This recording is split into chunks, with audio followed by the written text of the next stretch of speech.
Bueno, muy buenas tardes a todas y a todos. Yo a Alejandro Cerezo no le puedo decir que no. Entonces aquí se da una sinergia un poco rara porque no le puedo decir que no, porque nos conocemos hace muchísimos años, desde que hace años que iba con vosotros de vez en cuando al Cabildo, que me dabais la oportunidad de poder charlar con vosotros, y aquí hemos terminado, ¿no?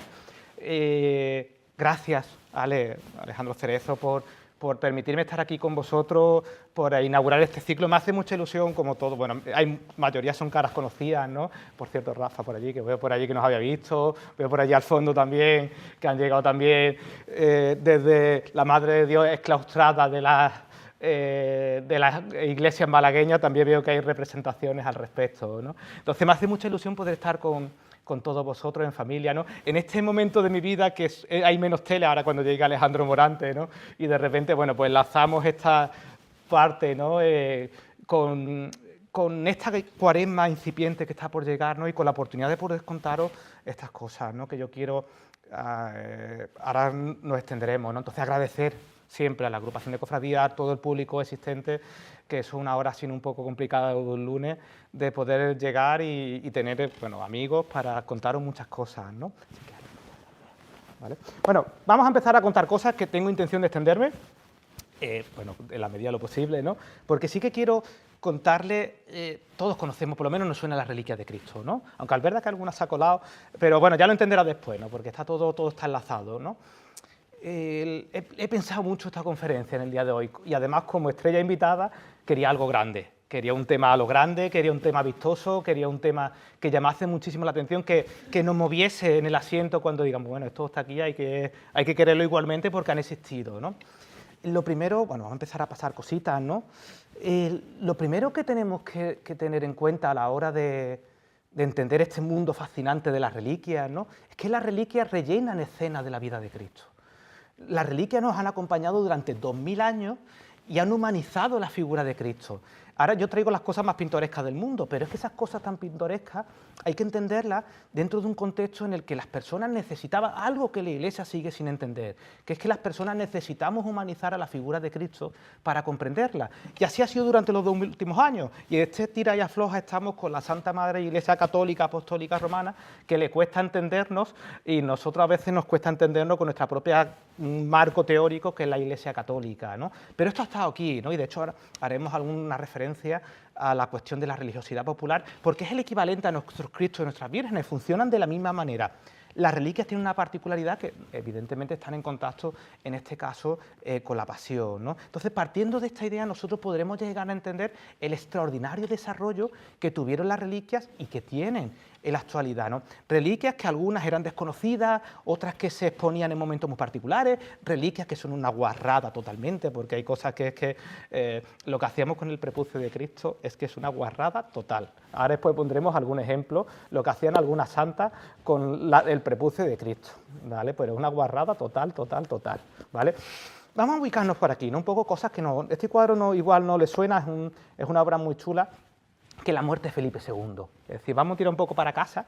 No, evidentemente no es una conferencia de reliquias españolas, pero sí que tenemos nuestras cositas españolas y irán saliendo, ¿no? Y pensé que era buena idea empezar un poco con este fanático de las reliquias que era Felipe II. De hecho, esta imagen muestra el momento exacto en el que está falleciendo, ¿vale? ¿Por qué les he contado esto, no?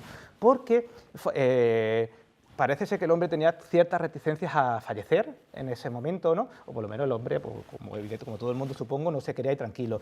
Y dicen, hay un cronista, el padre Sigüenza, que es muy conocido en cualquier tema relacionado al Escorial, que Isabel Claurogenia, la hija, iba por toda la sala por donde estaba el padre, como una loca, la pobre en pena, antes de que falleciese, diciendo, no toquéis las reliquias. Y esto ya es interesante, ¿no? Porque nos permite comprender un poco toda esta idea, la importancia que tenía en el mundo, cómo las personas se relacionaban con ellas, ¿no? Esto es uno de los 2 relicarios que se mandan para construir en el Escorial, que son gigantescos. Les traigo los números para que vean la magnitud de lo que Felipe II fue capaz de hacer, ¿no? Hizo muchas cosas y después veremos de un traslado les comentaré después un caso particular, etcétera, ¿no? Para que se hagan una idea, ¿no? Este Felipe II, cuya hija gritaba esto como una loca cuando el padre estaba en proceso de fallecer, llegó a coleccionar 7.432 reliquias, que trajo de todas las partes del mundo, en el mundo conocido, y además que él era rey prácticamente pues, del famoso rey planeta en el que su imperio no se ponía el sol, ¿no? De esas 7.432 reliquias, 12 eran cuerpos enteros, tenía 144 cabezas, 36 miembros completos de diversos santos, además de numerosos relicarios, etcétera, ¿no? Esto nos pone de manifiesto la importancia que tuvo las reliquias que tuvieron en la sociedad, en la que en todas las épocas, porque como les comentaba, las reliquias nos permitían conocer a Cristo de una manera muchísimo más cercana y tuvimos que llenar muchos huecos. Habitualmente hablamos de los apócrifos para comprender toda la vida de Cristo, pero nos olvidamos, por ejemplo, de la importancia que tuvieron a nivel visual las reliquias para comprender cosas como muy particulares, ¿no? En este desarrollo, por un poco para ir enlazando cosas que yo les quiero contar, ¿no? Hubo muchísimas relaciones entre las reliquias y la monarquía española, la monarquía hispánica, ¿no? Supongo que lo conocen todas y todos, ¿no? Este famoso San Isidro Labrador, que de vez en cuando el pobrecito está seco, pero está, después de un montón de años, sigue estando y está bien, ¿no? Lo interesante de todo esto, que es que el germen que se había creado en esa monarquía católica, desde los reyes católicos y posteriormente con Felipe II, con su padre el emperador, los santos tuvieron una capital importancia, y sobre todo los santos locales. Y aquí yo he traído el caso de San Isidro Labrador, pero teníamos que hablar del caso también de San Diego de Alcalá. Y aquí está lo que sabemos, que cuando los monarcas españoles pues le metían la reliquia de la cama para todo tipo de contacto, de magia por contacto, ¿no? Pues imaginaros, ¿no? Hay alguna serie por ahí que se ve que le meten al pobre rey en la cama el esqueleto de uno de los santos y, claro, o te mueres o te curas, ¿no? Y era muy habitual, ¿no?, estas relaciones. Era tan habitual que no lo van a recordar, pero no sé si se fijan que lleva ¿tengo cursor? Bueno, aquí, el pañito, ¿ven el pañito? Este que tiene por aquí, la pureza, que nosotros diríamos, pues que se movía, vale. Pues resulta que hay un privilegio especial de las reinas de España para cambiarle el pañito. Y este año, el año pasado, que fue como el aniversario que tocaba, y la reina Leticia lo declinó amablemente, pero ya podría haber hecho la tradición de cambiarle no le debió hacer mucha gracia. No le debió hacer mucha gracia de ver estar tan cerca del pobre, que está ahí, está bien, no es de los peores, ¿no? Esta magia por contacto tan importante que tienen las reliquias, que nos rellenan los huecos de la vida de Cristo, se extrapola a otras muchísimas cuestiones. De hecho, se extrapola al mundo de lo absurdo, evidentemente. Aquí nadie se salva. Yo he traído dos casos particulares. Podríamos hablar ríos y tintas del apogeo que tenía el jefe del bando sublevado, posteriormente, bueno, dictador en España, con el brazo de Santa Teresa, ¿no? Y todo lo que conlleva, porque los poderes que tenía el contacto de las reliquias, ¿no? Esto es un contexto muy particular. Esto, ahora vamos, al siguiente caso lo van a entender perfectamente. Desde ese siglo XIX en el que los nacionalismos se están consolidando la imagen, por ejemplo, la unificación italiana, la unificación alemana, claro, tiramos a lo nuestro y también se reivindican el nacionalismo desde el punto de vista de las reliquias.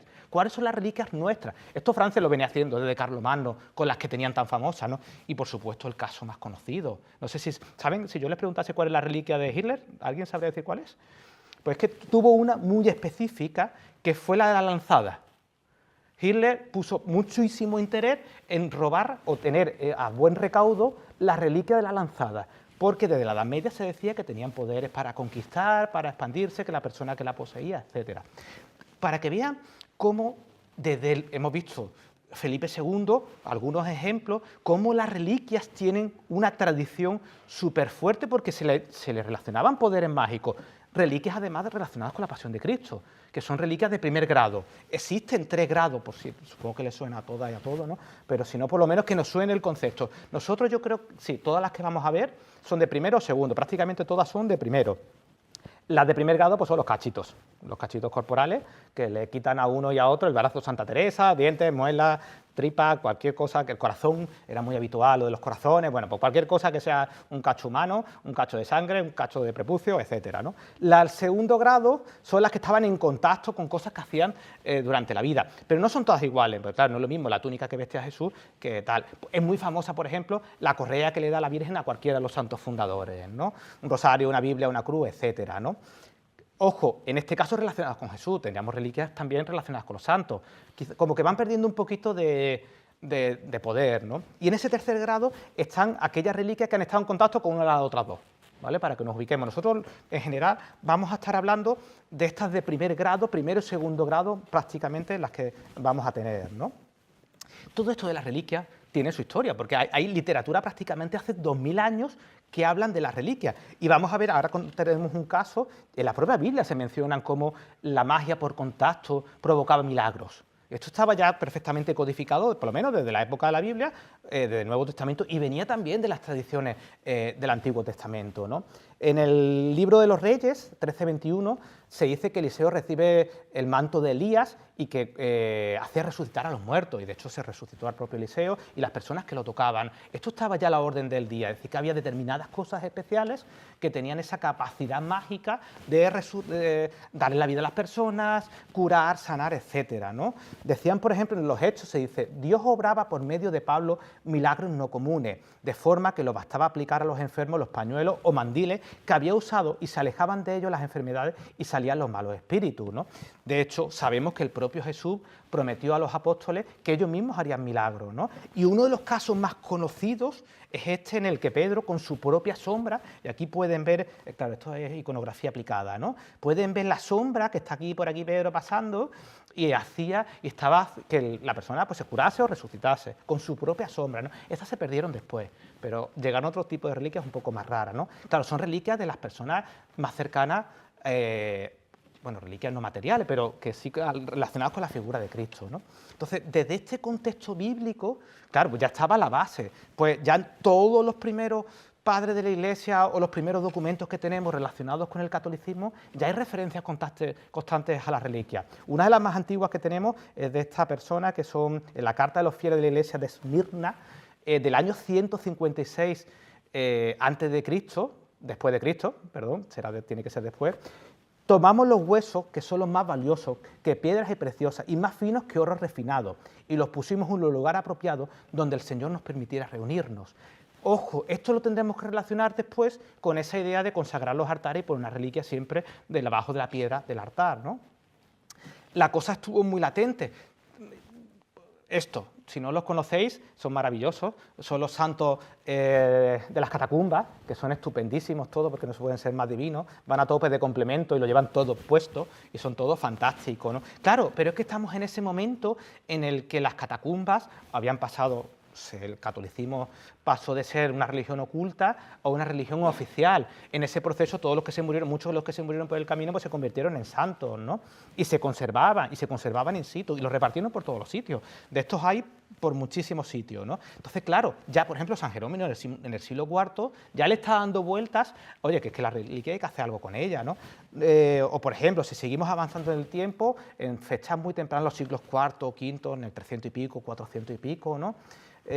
Solo los que han experimentado la felicidad de tocar la reliquia y han obtenido sus peticiones pueden saber cuán deseable es y qué gran recompensa, ¿no? Es decir, que hay ya una gran apología, una gran defensa total con esta idea de las reliquias desde los primeros padres de la Iglesia, ¿no? Esto, por supuesto, pervive durante todo el mundo medieval hasta que llegamos a un momento cumbre, que es este famoso el Concilio de Trento, donde se asientan las bases, ¿no? En este contexto donde unos se quieren separar de la Iglesia católica, otros se quieren ir y otros se quieren quedar, y la propia Iglesia se tiene que reinventar porque está perdiendo devotos por todos lados, ¿no? Hay muchísimas personas, muchísimos autores que vienen a hablar de la importancia que tienen las reliquias, que además las reliquias se incluirán, ahora lo veremos posteriormente, dentro de la religiosidad popular. Curiosamente, se le sacará, como siempre se le quitó un poquito de importancia y se metió con un cajoncito más apartado. Pero claro, había reliquias muy importantes, había algunas que eran hasta difíciles de creérselas para ellos. Y de hecho, ahora veremos también los que están en contra, porque evidentemente ahora estamos hablando de todos los que están a favor. Después veremos los que están en contra. Muchísimas, ¿vale? Aquí tenemos algunos de ellos, el caso de este cardenal, que fue uno de estos autores que escribió muchísimas obras.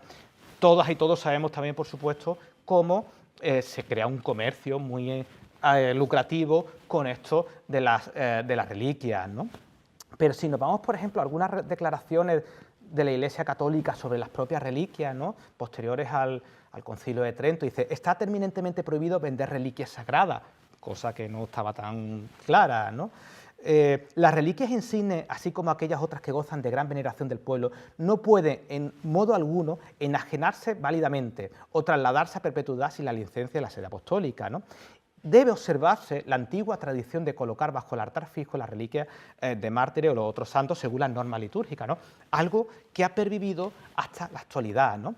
Y será en el Catecismo de la Iglesia Católica del año 1674 cuando como que se asientan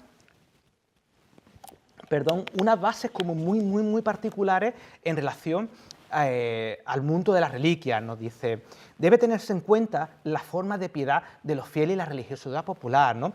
Y este sentido religioso del pueblo cristiano, que es que yo he empezado diciéndole que hay veces que tantas veces nos choca con nuestros pastores, ¿no?, viene a decir que cuáles son las expresiones de la vida sacramental relacionadas con la Iglesia. Pues la veneración de las reliquias, la visita a los santuarios, las peregrinaciones, las procesiones, el Vía Crucis, las danzas religiosas, el rosario, las medallas, etcétera. Es decir, esto ya se dice en la propia literatura del Trento, en este caso con una edición posterior, ¿no?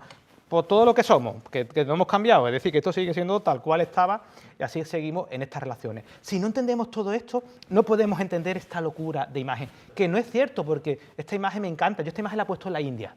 Cuando he estado en la India dando clases en Nueva Delhi he puesto esta imagen y les he preguntado: ¿pensáis que aquí hay desorden? Pues probablemente los que sean rocieros que responderían: ¿aquí hay desorden o no hay desorden? No, aquí no hay desorden. Esto está perfectamente orquestado. Aquí nadie no se acerca que esté autorizado para estar cerca, en este caso del icono mariano, de la reliquia, ¿no? Pensamos que el salto de las rejas, que se están matando, no es cierto. A ver, se estarán matando entre ellos, pero ahí no se acerca nadie que no esté autorizado para estar. En el pueblo no permiten que se acerque nadie. Lo mismo que hacemos en Antequera cuando la Virgen del Socorro sube la Vega, que alrededor de la Virgen delante puede haber miles de personas, alrededor de ella solamente hay determinadas personas, ¿no? Las reliquias tienen todas estas cuestiones, ¿no? Pero claro, evidentemente, en el mamoneo de las reliquias de durante 2000 años, pues estaban los que estaban en contra, y había algunos que decían: es que, señores, se nos está yendo de las manos. Uno de los más duros, pues Juan Calvino. Juan Calvino venía a decir: de los dientes y los cabellos de Cristo, que están en no sé dónde, se enorgullecen de tener el prepucio de Cristo, es decir, la piel que le fue cortada de la circuncisión. Decidme de dónde les ha llegado esta piel. Por espacio de 500 años no se ha hablado en la Iglesia cristiana. ¿Dónde ha estado escondida para encontrarla tan repentinamente? ¿Cómo es que han volado hasta el nombre de esta iglesia? ¿Qué diremos del prepucio que se encuentra en Roma, en San Juan de Letrán? Es cierto que no ha habido uno, sino muchísimos. Claro, es que estaban... la reliquia fue uno de los argumentos duros de los contrarreformistas o de los reformistas para decirle ya no. Siempre ponemos el ojo en la venta de las bulas, por ejemplo, la venta de las indulgencias, pero es que el tema de la reliquia fue una de las cuestiones también más importantes dentro del discurso para decir: señores de la Iglesia Católica, es que algunas cosas se nos están yendo de las manos. Y ciertamente muchas de ellas se estaban yendo de las manos, tanto que algunas hubo que prohibirlas, ¿no? Y nosotros veremos algún caso que estaban prohibiendo, ¿no? Vamos a empezar un poco ya ahora sí, ya que nos hemos ubicado en el contexto, en esos santos tan fantásticos de las catacumbas y cómo desde los poderes institucionales... He puesto dos casos de dos dictadores, pero esto es muy normal, es decir, en diferentes culturas es muy normal que los dictadores se apoyen en esa propia tradición de sus santos, reliquias, etcétera, y podríamos encontrar de muchísimos casos, ¿no? Claro, vamos a hablar ahora de la arquitectura como relicario. Claro, porque yo les he contado que existen este tipo de reliquias, pero para los cristianos, porque es el caso de un poco que estamos más hablando, existen determinados espacios que son grandes relicarios arquitectónicos. Ojo, relicarios arquitectónicos compartidos, ¿vale? Pues bueno, aquí tenemos, lo que les cuento aquí es un poco el viaje que hace Mahoma en el momento que asciende a los cielos, ¿no? Aquí está todo enlazado, claro. Ahora ponemos una foto para que lo entienda. Se le aparece además el arcángel Gabriel, con lo cual que es el arcángel anunciador, enlazamos la tradición cristiana con esa nueva religión incipiente que todavía no había empezado a surgir, ¿no? Y hablamos del espacio sacralizado, del espacio como reliquia, que 2000 años después se siguen matando por él. Claro, porque todo es importante y todo es sagrado para todas y todos, ¿no? En este caso, bueno, la mezquita de la Roca, la mezquita de Alcázar, encima del muro de los lamentos. Es que no está en cualquier cosa. Si no conocen Jerusalén, los que hayan estado en Jerusalén, pues imagínense que aquí delante es que está el muro. Les pongo esta foto. Es decir, la mezquita está aquí encima. Cuando hablamos de los follones en Jerusalén, son aquí. No son en otro sitio, son dentro de la ciudad antigua, delante del muro de las lamentaciones por los judíos, porque encima está la mezquita. Y tienen entradas diferentes para que no se maten entre ellos, pero es que están en un sitio, claro, para unos y para otros es el sitio perfecto para la tradición hebrea, para la tradición islámica y para la tradición católica, ¿no? Claro, estamos hablando de un espacio multidimensional donde tocar el muro, que por cierto es un muro bastante interesante porque es como muy espeso, como hay mucho drama alrededor del muro, si alguna vez tiene la oportunidad de tocarlo, es cuanto menos poco atractivo estar cerca de él, ¿no? El espacio se sacraliza totalmente y se convierte en un gran relicario. Y veremos después, o vamos a ver ahora, que dentro de este espacio ricamente sacralizado existen cosas como muy particulares que se convierten en arquitecturas propiamente reliquias, en este caso el muro de los lamentos, la mezquita que hemos visto superior, o algunas que para nosotros son un tanto más particulares, ¿no? Seguimos afinando, ya conocemos cómo el espacio se ritualiza totalmente y volvemos a esta idea de la reliquia como espacio arquitectónico, o al revés, o la arquitectura como espacio relicario, ¿no? Y aquí tenemos de nuevo conflictos de intereses, pues cuando hay algún conflicto de nuevo con Jerusalén, todos nos echamos la mano porque vaya que destrocen la Basílica del Santo Sepulcro, esto está en la cabeza de todos, ¿no? Pero vamos a volver al principio, ¿no? Para que vean que aquí estaba esto del espacio arquitectónico, tenía su historia, ¿no? Y volvemos de nuevo a nuestra protagonista, ¿no? Que ha empezado nuestra conferencia, ¿no? Felipe II vestió además a la española, que esa sobriedad que no es cierta, que es mentira, porque era un tejido carísimo que había que traer allende los mares, ¿no? Pues que resulta que hubo un proyecto, está documentado, lo he comprobado porque hay varias fuentes que ya lo han estudiado. Felipe II, en ese relicario de las 7000 y pico que hemos comentado anteriormente, tuvo un proyecto para traerse piedra a piedra la tumba del apóstol Santiago desde Santiago al Escorial, ¿vale? Para que tomen conciencia, claro, pues es que si estamos hablando de uno de los mayores relicarios de Europa, pues ¿qué le faltaba? Pues el santo de España, si tenemos un apóstol, pues donde tiene conmigo. Lo que pasa es que la cosa no terminó de cuajar y menos mal que no cuajó, porque si no nos hubiésemos perdido, pues esto, ¿no? El barroco en una de sus máximas expresiones totales, ¿no? Debajo ya saben que arriba está el santo que puedes abrazar y abajo está el relicario, ¿no? Pero justo esa idea es muy interesante, ¿no? Porque pone de manifiesto cuán importante era también, porque no solo quería, porque hubiese sido muy fácil traer las reliquias, o lo que se supone que había, si había, todavía se conservaba algo de las reliquias, ¿no? Se quiere traer la tumba entera, el espacio arquitectónico que protegía la reliquia, porque se entendía que era un espacio sagrado, ¿no? Esto es lo que pasa cuando vamos a Jerusalén, por ejemplo, desde la gruta donde muere la Virgen, o cualquiera la gruta Natividad, ¿no? Que meten la manita, ¿no? Que es un sitio bastante chulo, que por cierto, esta parte, esto está en Belén,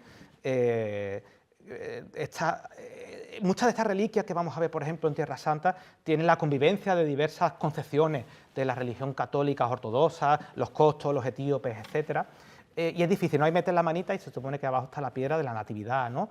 O escuchar misas en el mar del Galilea, que es una experiencia de las más bonitas que se puede tener totalmente, ¿no?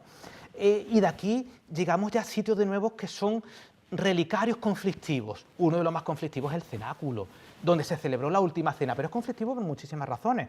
Primero, porque en la actualidad es propiedad del Estado de Israel y tiene terminantemente prohibido las misas, ni siquiera el Papa, salvo circunstancias muy que alguien llore mucho, pero esto es una pelea continua que hay con el Estado de Israel para que deje el cenáculo de la última cena, que ojo, esto es una invención de los franciscanos de la Edad Media, pero bueno, es un sitio como que es importante, ¿no? Es un sitio que además que es conflictivo y esto lo omitimos, la Iglesia Católica no le interesa contarlo. Debajo está la tumba del rey David. Si vamos a Jerusalén, entonces claro, de repente empiezas a atar cosas, en la última cena, un príncipe heredero de no sé qué, y resulta que el que está debajo está haciendo, este es mi cuerpo, no sé cuánto, del que desciende que está muerto debajo. Parece una tontería, pero si hacemos la genealogía de Cristo, Cristo desciende por línea directa del rey David, por madre, padre, tal y cuanto. Y claro, este sitio fue especialmente conflictivo, porque eso de mi reino no es de este mundo, no, es que aquí su reino era por línea directa, es que yo estoy haciendo, de hecho lo apresan en este momento. Nunca habéis cuestionado por qué no lo apresaron en cualquier otro. Lo apresan justo en este momento, que hace la última cena, se va al Monte de los Olivos, entonces ya lo apresan, porque debajo está el rey David. Y la gente debió entender que es que estaba reivindicando un trono real, no estaba reivindicando un trono divino. Lo que pasa es que esta parte no se cuenta habitualmente porque como, bueno, es como que si no estamos hablando de un Cristo real, de un alborotador real, ¿no? Bueno, el dato que hemos estado comentando, durante mucho tiempo estuvo ocupado por los musulmanes y ahora con todos los conflictos que estamos comentando. Si seguimos avanzando, ¿no?, en el gran relicario arquitectónico del cristianismo, sin lugar a dudas, en el follón de la ciudad vieja de Jerusalén, pues evidentemente es la Basílica del Santo Sepulcro. Basílica del Santo Sepulcro donde pasan muchas más cosas, porque no solo está el Santo Sepulcro, que ahora vemos unas pinceladas, sino que está también el Gólgota, el lugar de la crucifixión, está la piedra de la unción y está el lugar donde se supone que está la calavera de Adán y Eva. Aquí está todo relacionado, es decir, que no hay... les recomiendo, si van a Jerusalén, en Jerusalén se toma conciencia de muchas, o en Israel en general, las distancias. ¿Dónde están las cosas ubicadas? Dice, claro, es que se puede ir de un sitio para otro. Y cuando la Biblia va saltando de un sitio para otro, es que a lo mejor está a 10 kilómetros o está a 5, es decir, pero esa idea del espacio solamente se entiende allí, ¿no? Esto es el Santo Sepulcro, que es maravilloso. Es decir, esto no se ve habitualmente en ninguna de las visitas que se hacen a Jerusalén. Esto es la Basílica del Santo Sepulcro, se puede rodear por varios sitios.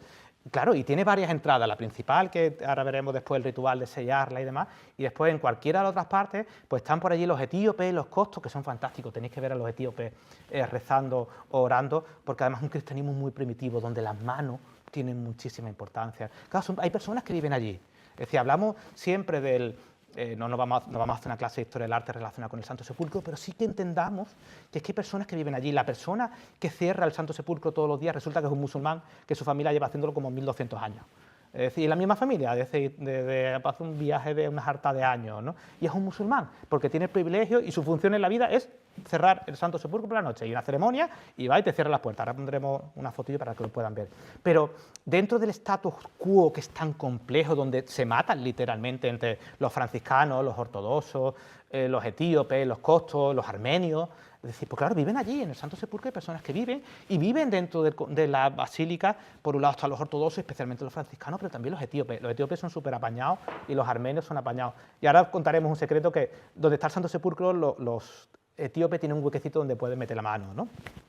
Ya sabemos que este es el sitio, bueno, gran relicario para la cristiandad, porque se produce la crucifixión, el enterramiento y la resurrección de Cristo. Y todo lo importante está allí. Y físicamente es que estaba cerca. Y además, aunque en aquel momento estaba a las afueras de la ciudad, pero es que estaba todo... traigo un planito ahora para que ubiquemos mentalmente la distancia. Pero claro, en la misma basílica están todas las cosas reunidas, ¿no? A día de hoy alberga tanto la sede del Patriarca Ortodoxo de Jerusalén como la Catedral del Patriarcado Latino. Y tienen ese status quo que es un poco lo que gestiona las relaciones entre las diferentes religiones, ¿no? Se rige por unas normas muy, muy específicas de convivencia, porque además aquello es una locura entender todo lo que puede pasar. Esta es la ceremonia. Me encanta porque es que es fantástica.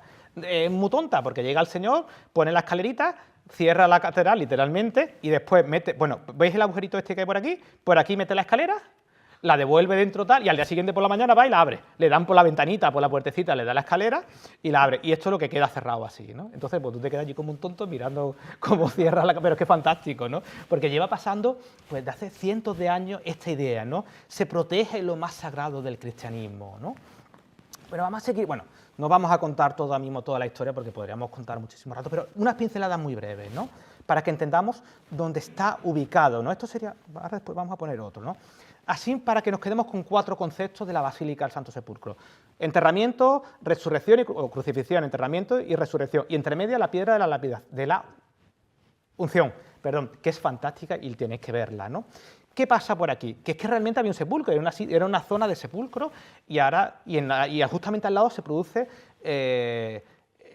la crucifixión. Los cadáveres tradicionales los cogían, los desclavaban y los tiraban detrás del monte.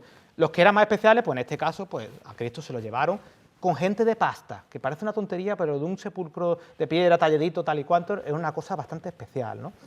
En todo este proceso, por las 3 pinceladas, en algún momento particular después de la crucifixión, en el 133 sabemos que el emperador Adriano construye un templo de Venus. Y ese templo pervivió bastante tiempo hasta que el emperador Constantino I, gracias a su madre, que lo descubre todo, y hablaremos después de la túnica sagrada de Cristo, y la Veracruz, como que va ubicando los sitios importantes del cristianismo, ¿no? En ese momento, a partir del torno al 335 después de Cristo, ahí fue cuando se descubre la Veracruz, se echa abajo el templo de Venus, que estaba justamente encima, más o menos encima, de donde estaba tallado en la piedra el sepulcro, ¿vale? Por eso se conserva el sepulcro. Imagínense que esto es una montaña, ¿vale? Y todo esto es montaña y el sepulcro se entra por aquí. Lo que hace con el tiempo, literalmente, si esto es la basílica, esta montaña se rompe la roca y queda aquí el cuadradito de roca, para que nos ubiquemos un poco espacialmente, ¿no? Sobre ese templo de Venus se construye la primera basílica. Bueno, esto es un poco la idea para que nos ubiquemos en Jerusalén. Por aquí, bueno, yo siempre digo que está mi casa, pero por aquí, cuando yo voy a Jerusalén, me alojo por aquí, por esta parte de este lado, por la puerta de Damasco, ¿no? También lo tengo que decir, en Jerusalén es una ciudad ultra segura. A pesar que de vez en cuando se matan entre ellos, pero cuando se matan, por ubicarnos también, la ciudad antigua se parte en 4 partes. Están los armenios, los católicos, los judíos y los musulmanes. La propia población, digamos que los jefes de los barrios, en el momento que uno mata al otro, ya está llamando por teléfono al otro y está diciendo, oye, que nos cierran la ciudad, que no comemos. Y esto funciona así, que pensamos que las masacres están fuera, ni siquiera están en la propia ciudad. Cuando te salen las murallas de Jerusalén, hay una ciudad moderna donde les suda totalmente lo que está pasando aquí dentro, ¿no? Pero cuando hay cosas, conflictos, porque algunos se va a la cabeza, entre ellos ya empiezan a negociar directamente, porque además lo que hacen es cerrar las puertas, porque se conservan todas las murallas, entonces cierran la puerta de Damasco, la puerta de Sion, etcétera, ¿no? Por aquí abajo está la puerta de San Esteban. Esto es lo que les he puesto anteriormente, aquí está la mezquita, está la roca, está el Cáceres, y este es el muro de los lamentos. ¿Vale? Es que está encima. Aquí, todo esto, la parte donde estaba el templo de Jerusalén, era en todo esto que estamos hablando, ¿no? Entonces, claro, aquí está el muro de los lamentos, pues es que está un sitio muy propenso para que se peguen entre ellos, pero allí es todo diferente, porque es que no les interesa, es que te mueres de hambre. Si te cierran las puertas, no hay turistas, y entonces pues, no pueden ver, se mueren de hambre, ¿vale? Bueno, vamos a ver un poco a nuestra historia. Nosotros nos interesa que desde ese templo romano, que posteriormente se construye la primera basílica, para que entiendan la primera basílica que se construye, es una basílica que podría ser en conciencia como la actual Basílica de San Pedro del Vaticano, una cabecera con una nave larga. En algún momento dado de la historia se pierde la cabecera, perdón, se pierde la nave y solamente queda la cabecera y se hace el resto de la obra. ¿Qué es lo que estamos viendo por aquí? Si nos ubicamos, esto sería la montaña que yo les he dicho, esta que estaba aquí, que hemos pulido todo esto, y aquí está el sepulcro, lo que se llama la edícula, la gran relicario, ¿vale? Y aquí está, justamente, aquí está la capilla del Gólgota. Bueno, aquí te lo pone este lado, pero está un poquito más tela, porque si entra hay que cruzar al otro lado de la nave. Aquí está el Calvario y justamente debajo está la tumba de Adán y Eva, lo que se supone que es la tumba de Adán y Eva. Vamos a ver otra imagen diferente posteriormente. Como estamos en Jerusalén, pues evidentemente sufre todas las invasiones musulmanas, las cruzadas, etcétera. Bueno, por no contar todas las fechas que tenemos, las restauraciones. De hecho, hace poquito, hace un par de años, una cosa así, se restauró de nuevo el Santo Sepulcro y sacaron algunas cuestiones interesantes. Vamos a ubicarnos en el Calvario, ¿vale? Para el Calvario esto es el Calvario actualmente, pero como les decía, es que era todo piedra. Es decir, vamos a ver una imagen, nosotros subimos por aquí por la escalerita, tenemos todo esto lleno de complementos, que por cierto, por aquí había un sitio que hay una virgen de madera bastante interesante, que no sé si hay una foto, ¿no? Y te pones de rodillita aquí y metes la mano por ahí dentro y tocas estas piedras. Claro, sí que es cierto porque lo que hay un agujero, una cosita así, donde se metía la cruz y se ponía derecha, ¿no? Tiene todo el sentido, es decir, como estábamos a las afueras de la ciudad, pero un sitio que después quedó dentro de la propia ciudad, ¿no? Esto es la imagen real, así está cuando llega a tope de complementos y a tope de personas que están allí, ¿no? Claro, es uno de los sitios más importantes. Cuando estás allí entiendes, dices, hostia, que esta piedra está aquí preparada para que algo se meta y algo, es decir, que cobra como mucho sentido, ¿no? Claro, este sería dentro de los 3 sitios como ya uno de los más importantes. Para mí, mi favorito, sin lugar a dudas, es la piedra de la unción. La piedra de la unción es esto, ¿vale? Además huele muy bien. ¿Por qué huele muy bien? Porque se supone que aquí es, según la tradición, bueno, y tiene todo el sentido del mundo, cuando se bajaban los reos había que preparar los cuerpos y aquí era donde los ungían, los limpiaban, o por lo menos los preparaban. ¿Qué es lo que pasa aquí habitualmente? Especialmente las mujeres, lo que hacen, echan perfumes en la piedra y le dan con las manos y la limpian y la ungen continuamente. Entonces, además la piedra, ahora vamos a ver vamos a ver esta foto para que lo entiendan. Esto es el Calvario. El Calvario está en este lado. Pues justamente aquí está la piedra, que estaríamos por debajo de la montaña, y aquí está el sepulcro, ¿vale? En esta imagen que estamos viendo, ¿no? La imagen es fantástica. Cuando entra, esto es la puerta que hemos visto anteriormente, que se cierra todos los días y que se abre, lo primero que te encuentras es esto. Y es muy impactante poder ver la piedra de la unción, porque es muy, muy humano, es como muy auténtico, porque además la puedes tocar sin problema, sin prisa, y huele, entras por la puerta del Santo Sepulcro y huele estupendamente bien, ¿no? Ahora sí nos ubicamos en lo que a nosotros nos interesa, en este grandiosísimo relicario que es la edícula, ¿no? Que está en la rotonda. No vamos a hablar de las obras que hay porque son de diferentes fases, ya conocemos esa primera basílica que yo les he comentado. Esto es lo que quedaría cuando les he dicho, imagínense la Basílica de San Pedro del Vaticano, pues de lo antiguo que queda reformado sería la rotonda y se pierde la nave central que posteriormente se convierte en otro tipo de cosas, ¿no? Bueno, por aquí hay normalmente la puerta, porque esta parte pertenece a los ortodoxos, ¿vale? Aunque los franciscanos se mueven por allí, pero todo lo que es el complejo del Santo Sepulcro, ese gran relicario que yo les quiero contar, está delimitado por partes. Entonces, esta parte pertenece a los ortodoxos y en la puerta suele haber un ortodoxo con un malafollá que te deja entrar si quiere o no quiere, ¿vale? Aquí lo vamos a entender perfectamente en este planito para que vean un poco de nuevo todo lo que está pasando. Esto es una reconstrucción de cómo era el contexto. Claro, aquí lo vemos, ¿vale? Aquí está el Calvario, en alto, las tres piedras que hemos comentado. Aquí estaría la piedra de la unción justamente por debajo. Claro, y el sepulcro está enfrente. Pues nosotros cruzamos, aquí está la rotonda. ¿Qué es lo que hacen? Pues pican la piedra que hay alrededor de las canteras, porque estaba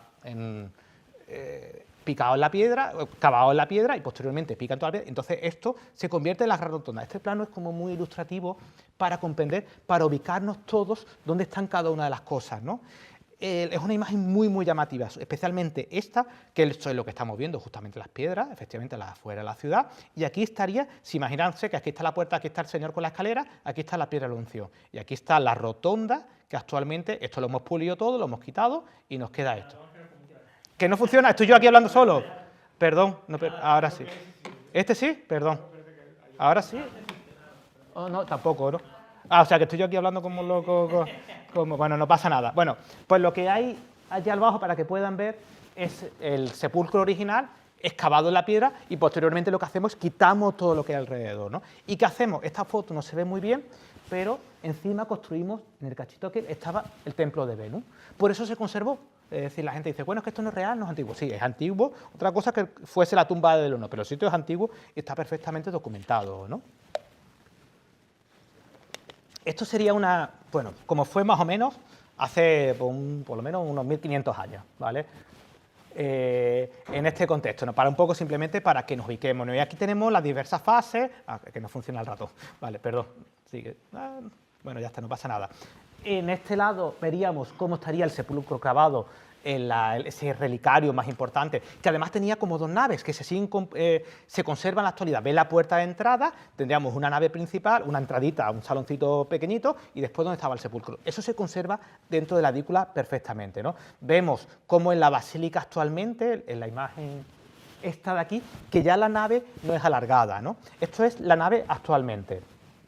Nosotros entramos por aquí, ¿vale? Si entramos por aquí, ven que está el número, no sé cuál es, el B, es la piedra de la unción, ¿vale? Lo que tenemos a su derecha es el Calvario y si entramos al otro lado está el Santo Sepulcro, para que nos ubiquemos. Esto, ¿no? Que es muy chulo, además, un poco para que mentalmente veamos, porque nos cuesta entender, pensamos que el Calvario, el Vía Crucis, fue como muy lejos.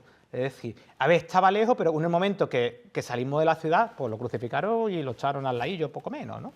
Bueno, poco para que sigamos avanzando con el Santo Sepulcro, pasan cosas tan bonitas como esta. Esto es la Pascua ortodoxa, donde queman fuego directamente, porque representan la venida del Espíritu Santo, ¿no? Y tiene que ser una pasada poder ver esto totalmente. Pero vamos a seguir avanzando y ahora sí vamos a entrar en este apasionante mundo, ¿no? Ya hemos dejado atrás el espacio como gran relicario y la arquitectura como gran reliquia al mundo de Almorboso, de las reliquias pintorescas, ¿no?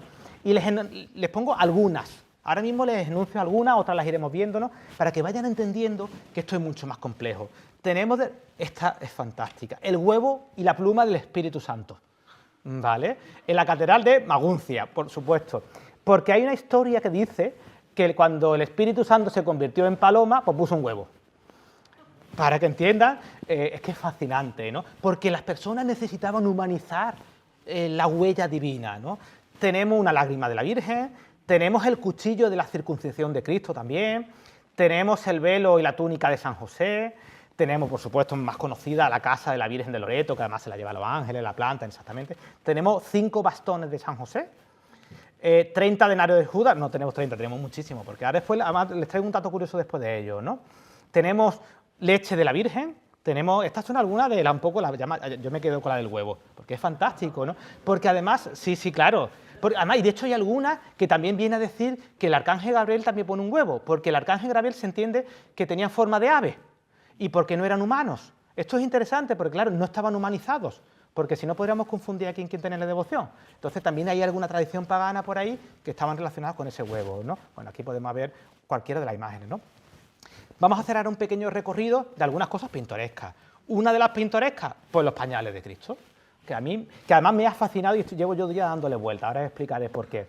Tenemos varios pañales de Cristo, evidentemente, ¿vale?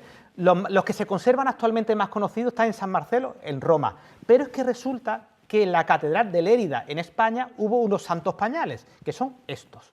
Pañales que se le pierde la pista en el año 34-35 porque desaparecen antes de la Guerra Civil de la caja fuerte del Banco de España. Que algún espabilado se lo llevó porque debió ver que era interesante, ¿no? Y de hecho, esta es la única foto que se conservan actualmente. Este es el Santo Pañal. Tenemos muchas reliquias, les daré las pinceladas brevemente para que las conozcan, ¿no? Porque además especialmente esta. Bueno, pues alguien debió guardar un pañal 33 años después de que muriese, pues alguien debió guardar el pañal se conserva, bla, bla, bla, Saladino, Babilonia, el pañal termina en Túnez, ¿vale? Un poco para que nos ubiquemos, cuando llegan las tropas de Saladino a Jerusalén, por circunstancias varias, bueno, no vamos a hablar de las personas, termina en Túnez, que esto ya está cerca, Túnez está ya cruzando el mar Mediterráneo, está como muy cerquita. La historia viene a decir, entra un personaje que es muy importante, que está el Arnau de Solsona. ¿Por qué es muy importante? Porque este tenía trato con 2 muchachas cautivas allí en Túnez, y la historia dice que una de ellas era su propia hija, que al final la consiguen rescatar, que la hija se casa con el príncipe heredero de Túnez, con lo cual tiene acceso al relicario, un poco pues barre para casa la muchacha, y la reliquia termina, ¿dónde? En Lérida. ¿Qué pasa con la reliquia? Que está allí durante muchísimo tiempo, es el santo pañal, bueno, pues las cuestiones. ¿Qué es interesante? Esto lo he descubierto en estos días, que el pañal se sacaba cuando nacían infantes en España o nacían principitos reales o infantes reales, se sacaba el santo pañal. Y por lo menos seguro que la última vez que pasó, que sepamos, seguro, fue cuando nació Isabel II. No hay nada publicado al respecto, hay 3 referencias sueltas, pero esto existía, es decir, que sabemos que el santo pañal tenía un poder importante dentro de las reliquias españolas, ¿no? Aquí tienen el dato. Cuando se envía al Banco de España en el 36, de repente pues se pierde, ¿no? Ya nunca más se volvió a saber de él, ¿no? Con lo cual estamos viendo, esta nos tocaba de cerca, ¿no? Era una reliquia totalmente nuestra, no era autóctona, además desde hacía bastante tiempo, ¿no? Entre las reliquias pintorescas, pues tenemos el ombligo santo, que se tienen constancia en otros 2, ¿no? En San Marino y en Chalón, ¿no? Bueno, pues se le rinde culto en la iglesia de Santa María del Popolo. Algunas de ellas, incluso la propia Iglesia Católica, les tuvo que prohibir el rendirle culto, evidentemente, ¿no? El estornudo del Espíritu Santo, también que es más fantástico que el del huevo. A mí me gusta más el del huevo, ¿no? Pues resulta que se conservaba en una botella durante siglos en Perugia el estornudo del Espíritu Santo. También se conserva el estornudo de San José, ¿vale? Y que se supone que no hay foto, que actualmente está en el relicario, en el gran relicario que no se ve, del Vaticano, ¿no? Pero sí que de esta sí que hay muchas referencias del estornudo. Quizás incluso más que la del huevo, lo que pasa es que la leyenda del huevo del Espíritu Santo cuando se convierte en paloma, pues como que tiene su historia. Le voy a traer una ahora que es fantástica, esta no lo conoce nadie, ni siquiera yo la conocí hasta el otro día que le he dado una vuelta a esto, y la tenemos muy cerca. Y además era una reliquia súper importante, porque en la Catedral de Murcia existe un pelo de la barba de Cristo. Imagínense la importancia que tenía esta reliquia para el orbe cristiano, porque era de las pocas reliquias que se podía confirmar, entiéndalo de confirmar, que estaba directamente vinculada con la figura de Cristo. Porque lo de la sangre hay que echar la imaginación y demás, pero no, esta no había ningún tipo de duda que había tocado, que era parte física del cuerpo de Cristo, ¿no? Lo que pasa es que esta reliquia se eclipsó por la de la Veracruz de Caravaca. y tuvo, de hecho no existe, se sigue conservando, dice, de hecho ya se decía, ya desde 1730, ¿no?, la mayor reliquia que se puede tener en este mundo, que es un pelo Veltus Divini Jesucristi. Es decir, claro, es que era por encima de todas las reliquias, esto era más importante que el Santo Sepulcro, que la sábana santa, porque estaba directamente, procedía de su propio cuerpo, era una reliquia de primer grado, ¿no?, rarísima, pero que es cierto que se vio eclipsada a lo largo de los años por la Veracruz de Caravaca, ¿no? La reliquia del pelo de la barba se utilizaba, bueno, pues contra plagas, tempestades, etcétera, ¿no? Bueno, ahora sí nos toca de nuevo la del santo prepucio, ¿no?, que es una guarrada, algunas cosas que hay por ahí, ¿no? La historia viene a decir que cuando lo circuncidan, como judío que era, cosa que tocaba en la época, pues parece ser que, según los evangelios apócrifos, una esclava de María lo guardaron, porque pues a lo mejor habría que preguntar, quizás en la tradición judía a lo mejor es más habitual de lo que pueda parecer guardar esta parte. Habría que comprobarlo, si alguien conoce a un judío le podemos preguntar, ¿no? Pues parece ser que estas esclavas, que su hijo, una de ellas lo guardó, que era perfumista, lo guardó en un bote, se lo entregó al Bautista, el Bautista se lo entregó a María Magdalena, y que esta reliquia después aparece no sé dónde, desaparece, y un ángel se lo da a San Gregorio Magno, que se lo da al Papa León III. Bueno, y después continúa la historia en un pueblo de Italia y demás. Bueno, pues tenemos, y de hecho es algo evidentemente muy famoso dentro de la historia del arte, ¿no? Se menciona en los evangelios la circuncisión de Cristo. Esta es de las reliquias, junto con los trapos funerarios, de las que más fundamento bíblico tienen, ¿no? Después hay una idea interesante de la sangre, porque también en algunos casos se considera que goteó sangre, evidentemente, como persona que la estaban haciendo una intervención clínica, y que esa sangre también se pudo guardar en algunos casos, ¿no? ¿Dónde tenemos? Pues hay muchos sitios, ¿no? Había en Santiago de Compostela, en San Juan de Letrán, en Amberes, en Besanzón, etcétera, ¿no? Es decir, que esto está a la orden del día, ¿no? Pero claro, después vienen cosas que dice, hostia, que se le está yendo la cabeza. Hay algunas místicas que dicen que se ponían el prepucio de Cristo en la boca y que experimentaban orgasmos, ¿vale? Y otra como Santa Catalina de Siena, que cuando dice la fuente que cuando se casa con Cristo, el anillo no es un anillo, es el prepucio de Cristo. Esto está, entonces, bueno, he traído las menos guarras, porque hay es que algunas que son tela, digo, bueno, lo vamos un poco, me voy a autocensurar porque eran para escuchar, pero son fantásticas, ¿no? Porque nos hablan de esos poderes, ¿no?, que tiene la reliquia, ¿no? Era tan particular la cosa que en 1900 la propia Iglesia tomó cartas en el asunto y prohibió el culto, o por lo menos públicamente, al Santo Sepulcro. Se cree que por lo menos esta de este pueblo fue robada en 1983 y desapareció para siempre, pero sabemos que existen otras, ¿no? He traído en este caso ahora otra reliquia de estas pintorescas. Esta es más conocida por todas y todos, y de hecho es la que habéis puesto para la portada, ¿no?, que son las reliquias de los Reyes Magos. Y la he traído porque está más conocida, está en Colonia, de hecho estas se saben perfectamente desde cuándo están en Colonia, desde 1164, que aparecen en el escudo de la ciudad, etcétera, ¿no? Pero la he traído porque es graciosa y es un relicario lo importante, pero me interesaba más esto, ¿vale? Esta no es conocida, esta tampoco la conocía. Son reliquias de los regalos de los Reyes Magos, ¿vale?, que parece ser que se conservan en el monasterio ortodoxo de San Pablo, en el Monte Athos, que es un sitio súper importante en Grecia, donde hay un montón de monasterios con una biblioteca que tiene pues cientos de años y un montón de cosas súper chulas. Y parece ser que se conservan 28 pequeños discos de oro donde cuelgan hilos de plata, 62 pequeños trozos esféricos de incienso y de mirra, ¿vale? Y son estos, que los pueden ver aquí en la arquita esta, que bueno, no puedo señalar, pero los vemos ahí en los triangulitos lo que estamos viendo, ¿no? Es una reliquia bastante curiosa, por lo menos en este universo, totalmente desconocida del Arca de los Reyes Magos, que sí es conocida. Bueno, esto es toda la leyenda, simplemente, pues nos la saltamos, ¿no? Ahí los podéis ver más cerca, ¿no? Pero sí que es interesante que podamos ver, que las conozcamos, ¿no? Si seguimos avanzando, hay otra que no tiene desperdicio, que es la propia huella de Cristo. La huella de Cristo es esta, o en su versión esta, que parece ser que es la huella de Cristo cuando se produce la transfiguración del Señor, pues deja en ese momento que sube al cielo, pues deja esto allí marcadito en la tierra porque fue tan importante, ¿no? El concepto de esto tiene que ser la misma idea que la sábana santa, que no se sabe cómo está hecho, una herejía tal y cuanto, ¿no? Y tenemos otra, de hecho son diferentes, pero bueno, pues ya sabéis que siempre tiene varias versiones. Y evidentemente no me he podido contener de traer una pluma del Arcángel Gabriel, que la tenemos aquí, ¿vale? Para que la puedan ver. Es que es fantástico, ¿no? Todo está lleno de... Las personas decía al principio, sigo diciendo, necesitaban cosas que nos dijesen que esta persona era real, que no era... Esto, las reliquias lo que nos dicen es que Cristo era real, que no era divino, que no era... Diciendo que era una persona que le pasaban cosas que dejaron testimonios materiales que teníamos que comprender, ¿no? Si damos ahora sí de este contexto de reliquias pintorescas, ¿no?